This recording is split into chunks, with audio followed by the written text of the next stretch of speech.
My name is Willem Eelman. I'm the CIO at Unilever. Unilever is a fast-moving consumer goods company. Turnover is roughly 50 billion euros this year.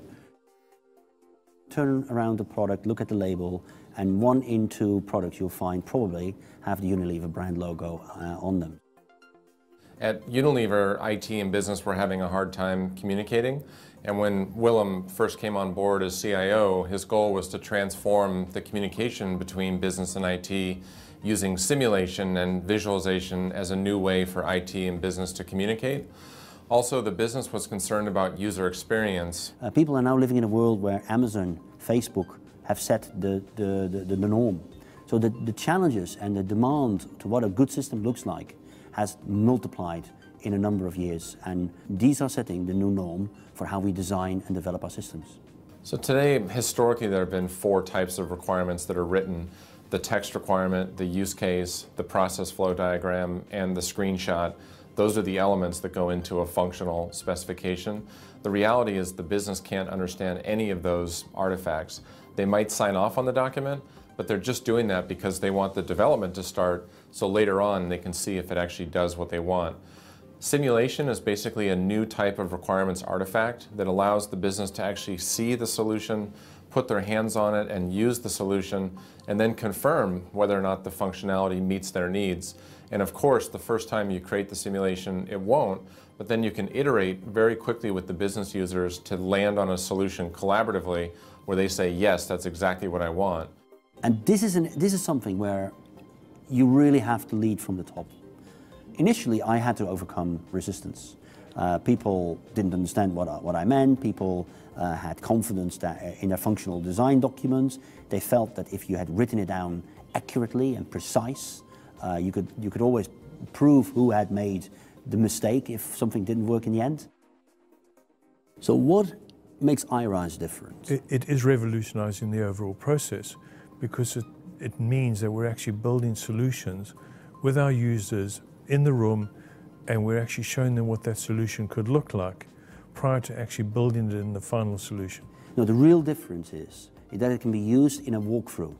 Scenarios can be tested. Real data can be put behind it to simulate the workflow step by step on what it will feel and look like in the real environment once built. You're also solving a second problem there, because once the simulation is done, you can ship that over to the developers that might be in India or China or Russia. It's much easier for them to write the code when they receive a simulation versus a 2,000-page Word document.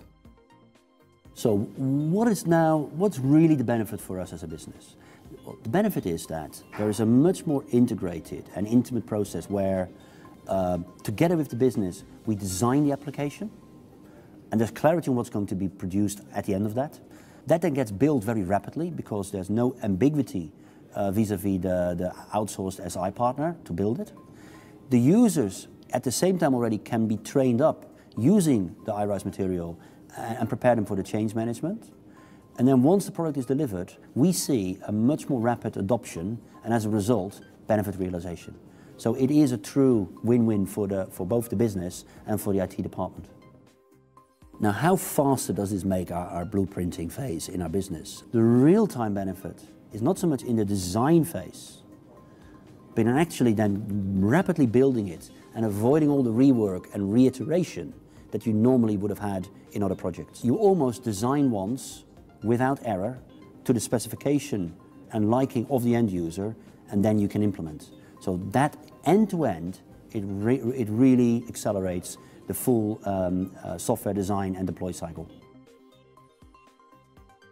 The modern 20-year-old, 20 to 30-year-olds, when they look at an SAP screen that was perfectly okay maybe 10, 15 years ago for certain groups of people, today are completely unacceptable for those type of users. Therefore, we have to move with that trend. Actually, I would argue we have to be ahead of that trend. One of our requirements from Apollo 11 is that the solution should be intuitive. So we've set a target that 95% of training will be done in 1 hour.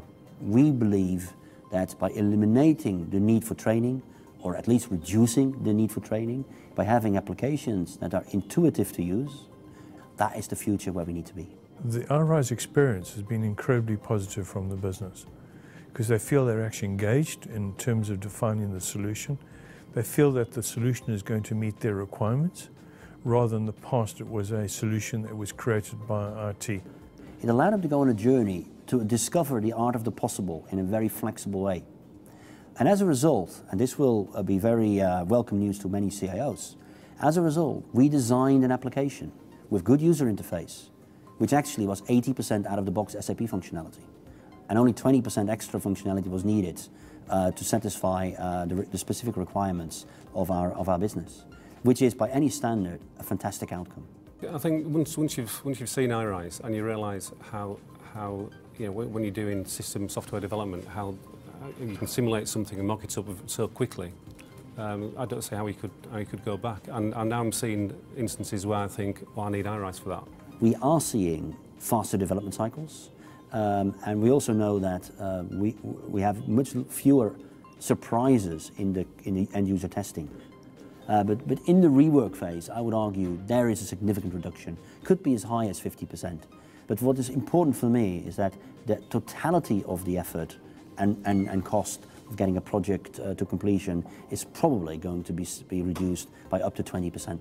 The ultimate vision with iRise is that anybody within the organization who is writing requirements or anybody who would mock up a screenshot using Visio or PowerPoint tomorrow would actually be simulating solutions. We have a customer in the US, it's a large global bank, that's now trained more than 1,000 people that are simulating more than $1 billion in software development every year. They're simulating all their custom development, all their enhancements, all their packages, all their business analytics, their web-based, their mobility, their mainframe. Basically, any time they would have written a functional requirements document historically, today they're simulating. And for them, they've been reporting a 60 to 90% reduction in change orders, which for them is probably a couple $100 million a year in savings. Clearly, this has redefined the way how we develop our system solutions. And therefore, iRise will be there to stay. It's really proven its value. We're training up our people. Our partners have committed to create a center of excellence with iRise expertise embedded in them, be it Accenture or others.